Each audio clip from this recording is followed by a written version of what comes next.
Ngozi, my sister, we must not let this divide us. I only wish for our family's happiness. Ngozi, unable to contain her frustration, snapped back. Happiness, you say? It's easy for you, Ekutos, with your son and daughter. I have given Weke a daughter, but what good is it when there is no son to carry on his name? Ekutosi, hurt but resilient, tried to soothe the storm.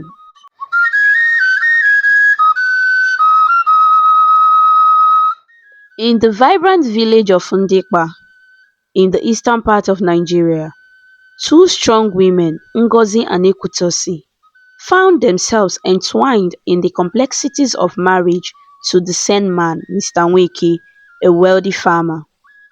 Ngozi, the first wife, bore the weight of being the trailblazer, her days marked by the laughter of her 7-year-old daughter Chidinma.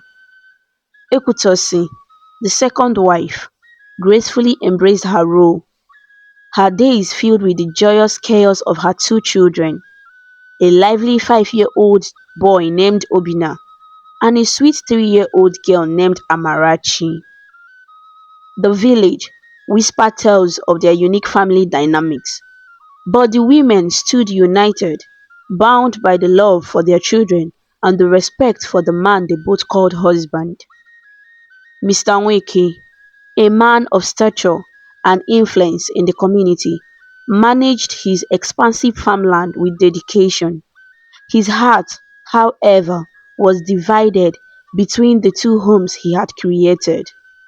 Ngozi, wise and experienced, served as the pillar of support, sharing her knowledge with Ekutosi, who in turn brought a fresh perspective to the household. As the years passed, the village witnessed the resilience of this unconventional family.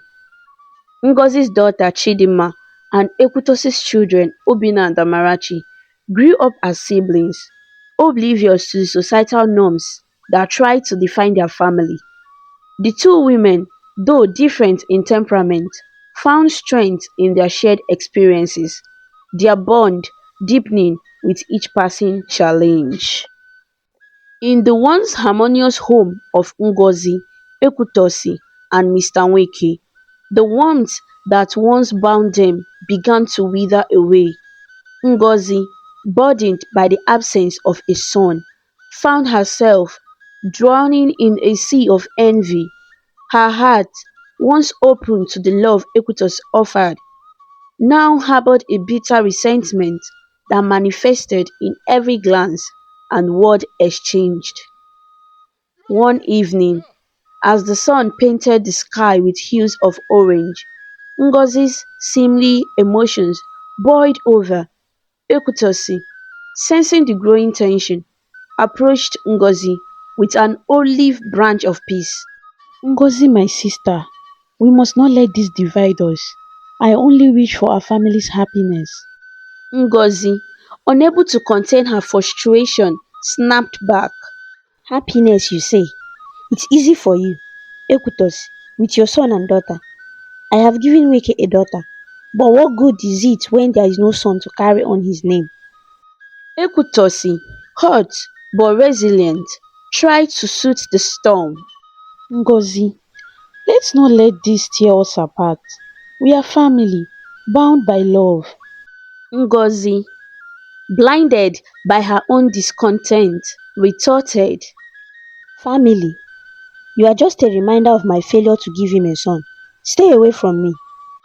The rift widened, and Mr. Nweke, sensing the growing discord, called for a family meeting under the village's ancient tree. As they gathered, tension hung heavy in the air. My loves, we cannot let this divide us. Our strength lies in unity. Ngozi, Ekutosi, we must find a way to heal. Ngozi, unable to control her anger, lashed out. Heal? How can I heal when she flaunts her son before me? I won't stand for it. Ekutosi, tears welling up, pleaded. Ngozi, please, let's find peace. I love you like a sister. Ngozi, dismissive and aggressive, stormed away. Sister, I don't need your fake love. I won't tolerate this any longer. As days passed, Ngozi's resentment festered, poisoning the once nurturing environment. She barred her daughter from mingling with Equitus's children, turning a once lively home into a battleground. Equitosi, heartbroken, continued to extend an olive branch, but Ngozi rejected it with increasingly hostility. The once beautiful family now stood on the brink of disintegration, the echoes of laughter replaced by the pained cries of a fractured home. The villagers, who once admired the unity of the household, now gossiped about the unraveling chaos within the once serene walls of Nweke's compound. In the quietude of their home, Chidinma, the innocent 7-year-old daughter of Ngozi, sensed the tension that hung heavy in the air. Unable to bear the weight of confusion, she approached her mother, eyes wide with curiosity.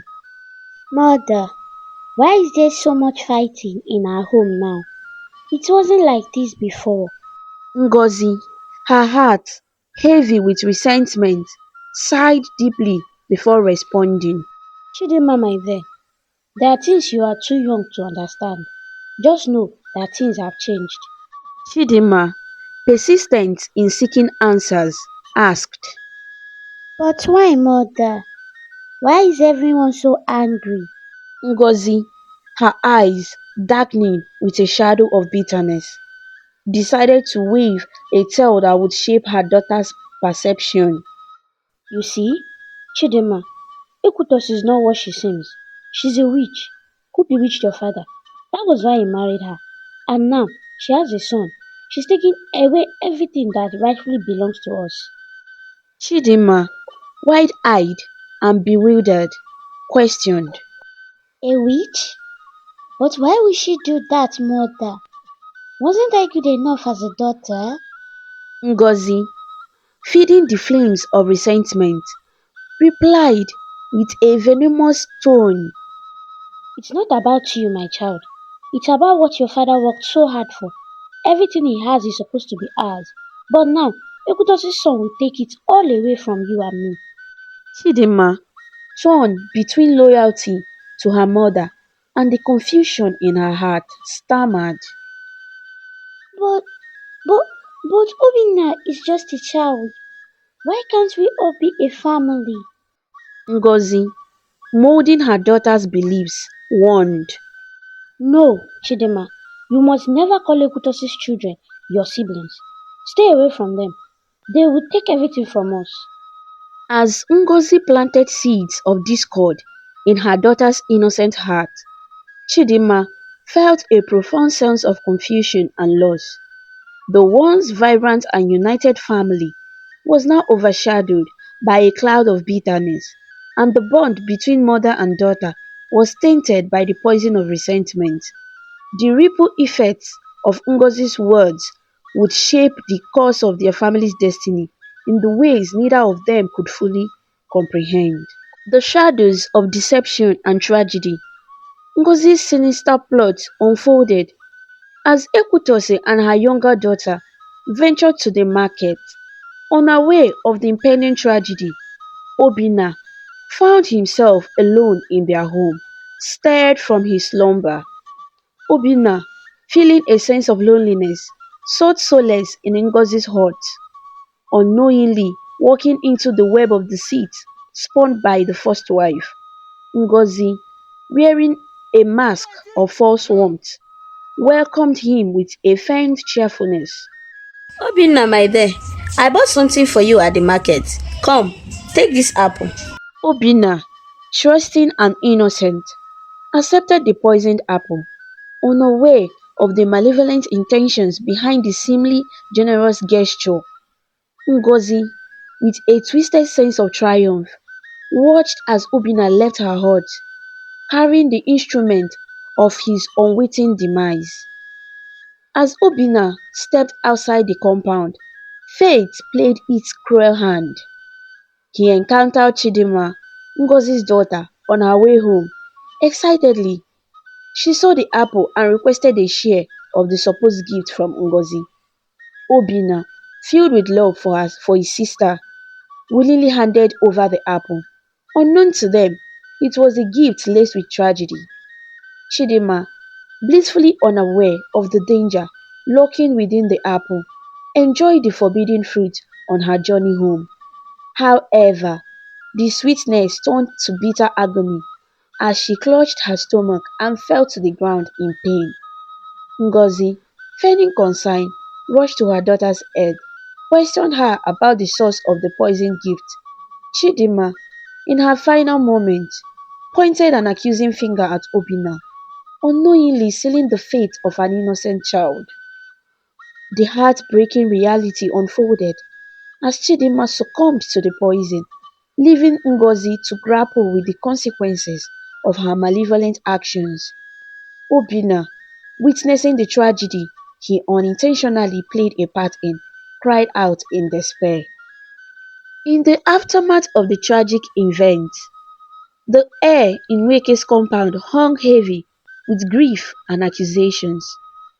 Ekwutossi and Mr. Wike rushed home upon hearing the devastating news about Chidinma. Ngozi, in a desperate attempt to deflect blame, concocted a malicious lie, accusing Ekwutossi of intentionally poisoning the apple and orchestrating the death of her daughter. Ngozi, amidst tears and sobs, pointed an accusing finger at Ekwutossi. It was her. She did this to take away my happiness, to make me childless. She gave the poisoned apple to Obina to kill my daughter. Obinna, standing with tears in his eyes, bravely recounted the true sequence of events, defending himself and revealing Ngozi's deceit. As the truth unfolded, Mr. Nweke's face turned pale with a mix of sorrow and anger. He looked at Ngozi and uttered words that cut through the heavy silence. You killed our daughter, Ngozi. Your jealousy and lies have taken away our child. The weight of the truth crushed Ngozi as the villagers, drawn by the commotion, gathered to witness the tragic spectacle. The community, once sympathetic to Ngozi's plight, now turned against her, condemning her for the wickedness she had unleashed. In the midst of the chaos, Mr. Nweke, burdened by grief and betrayal, declared, I can't be married to a murderer. Ngozi, our union ends here. Ngozi, desperate and remorseful, begged for forgiveness, but Mr. Nweke remained resolute. He took her back to her family, severing the ties that bound them. Ekwutossi, grappling with the pain of the situation, stood strong for her children. The villagers, now aware of Ngozi's deceit, offered their support to Ekwutossi and her family.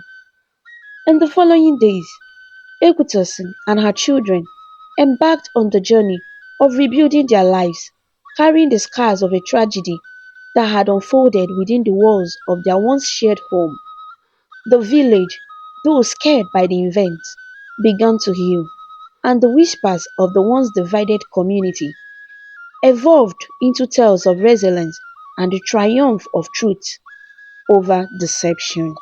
In the airy stillness of the night, weeks after the tragic events that unfolded in Weke's compound, Ngozi, consumed by bitterness and vengeance, sought solace in the dark arts. Desperate and fueled by her malevolent desires, she approached a witch doctor, determined to exact revenge on Ekwutossi and her two innocent children. Armed with a sinister charm, Ngozi ventured to Mr. Nweke's compound. Under the cloak of darkness, guided by the instructions of the witch doctor, she thought she could erase her losses by inflicting pain on others. Little did she know that her malevolence would lead to her own downfall.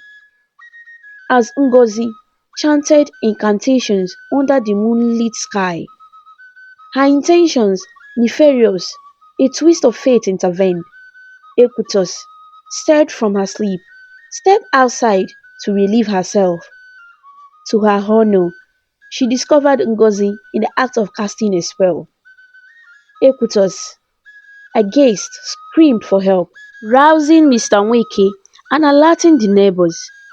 The night air crackled with a tension as the community gathered, witnessing the dark spectacle unfolding before them.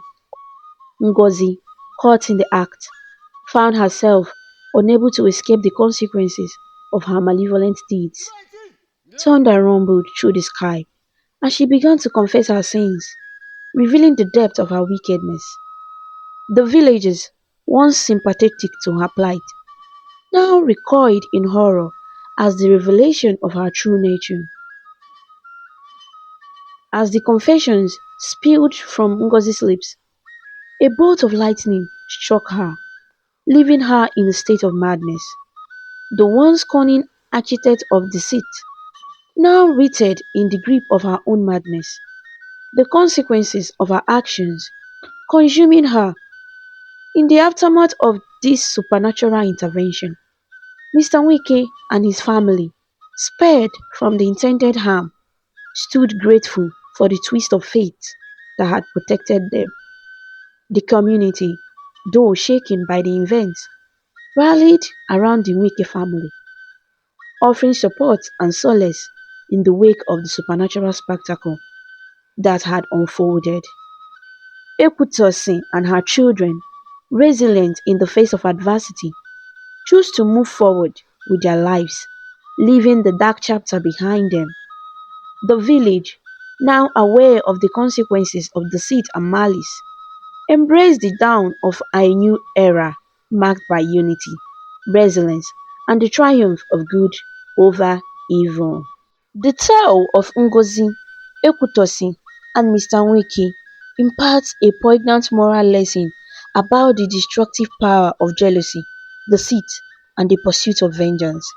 It reminds us that harboring envy and allowing it to fester can lead to tragic consequences, not only for the individual consumed by it, but for those around them. The story underscores the importance of communication, understanding, and unity within a family. Ngozi's jealousy and dishonesty not only shattered her own happiness, but caused irreparable harm to the lives of those she held dear. It serves as a cautionary tale about the toxic nature of unresolved resentment and the devastating impact it can have on relationships. Furthermore, the narrative warns against resorting to malicious means to achieve personal desires. Ngozi's attempt to use dark magic to harm others resulted in her own undoing, highlighting the futility and self-destructive nature of seeking revenge. In the end, the story encourages the virtue of truth, forgiveness, and moving forward. Ekwutossin and Mr. Nweke, despite facing adversity, choose to rise above the chaos, emphasizing the healing power of honesty and resilience. It serves as a reminder that embracing positivity, understanding, and forgiveness can pave the way for a brighter and more harmonious future. Thanks for watching.